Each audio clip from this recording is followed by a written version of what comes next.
हम मीनू झाक नाम करै छी समस्त मिथिलावासी के अपन माताजी के संग एकटा मरबा पर बरुआ के भीख ले कालक गीत लऽ कऽ उपस्थित छी। धन्यवाद। जय मिथिला, जय मैथिली। आगे माई डांडा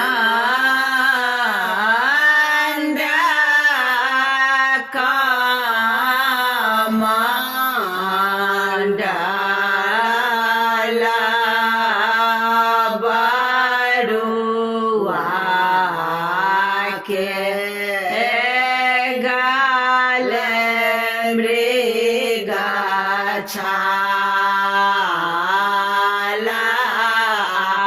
आगे माई झोरा ने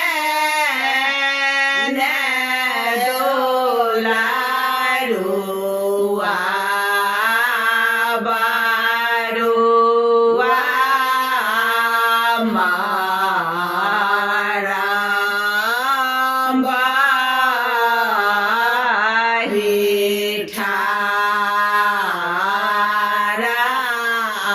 आगे माई कहाँ गेली खिया भेली बरुआ के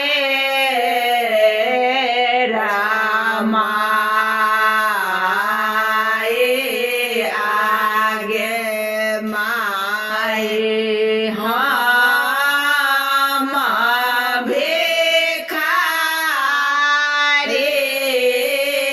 लेखा लाइले मारा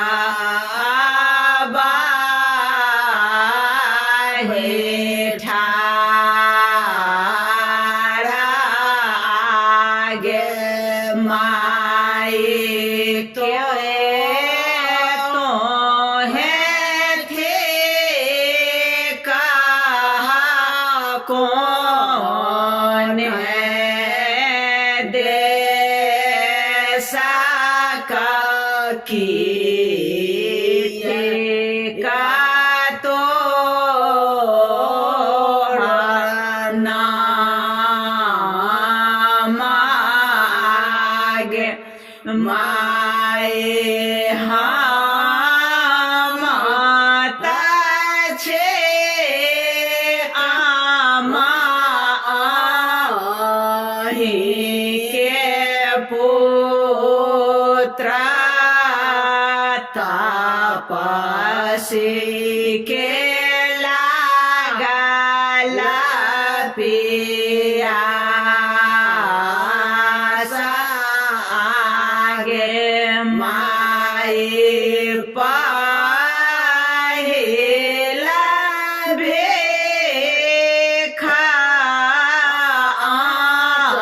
आचारा झापे